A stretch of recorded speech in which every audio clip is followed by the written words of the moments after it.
Naaprubahan na ng Senate Committee on Finance ang panukalang budget ng Office of the President para sa susunod na taon. Yan ang ulat ni Daniel Manalastas.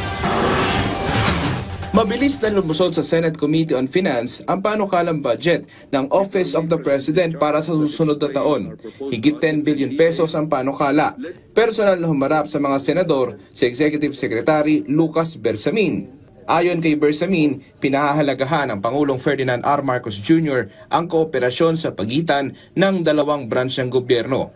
While this amount is 1.88% lower than the budget of the Office of the President in fiscal year 2024 and represents a mere 1/9 of 1% of the proposed total national budget for fiscal year 2025, we believe that the amount will be enough for the President to meet the exacting demands of being the head of state and of government.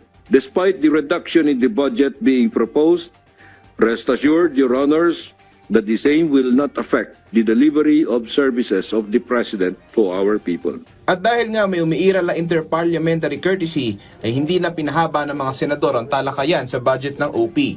Bagkus nagpaabot pa ng suporta ang ilang senador sa panukalang pondo nila. Maraming mga gandang programa ang simulan ng ating Pangulo para sa pagpapaunlad ng ating ekonomiya, agrikultura, kabuhayan, kalusugan at edukasyon. Nakikita natin ang mga buting inahatid ng mga ito sa ating mga kababayan, lalo na sa mga higit na nangangailangan. Sa budget hearing naman ng Ombudsman, tinanong ni Senator Grace Poe kung kakailanganin ba nila ang confidential funds na nagkakahalaga ng higit 51 million pesos. Have you utilized the 1 million allocation that you had in 2024? Of course, Your Honor, we need the 51 million. But as I said, there are other investigating agencies who need this money more than us.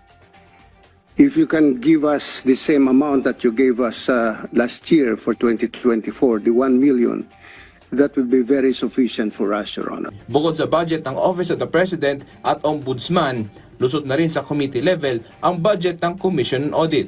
Daniel Manalastas para sa Pambansang TV sa Bagong Pilipinas.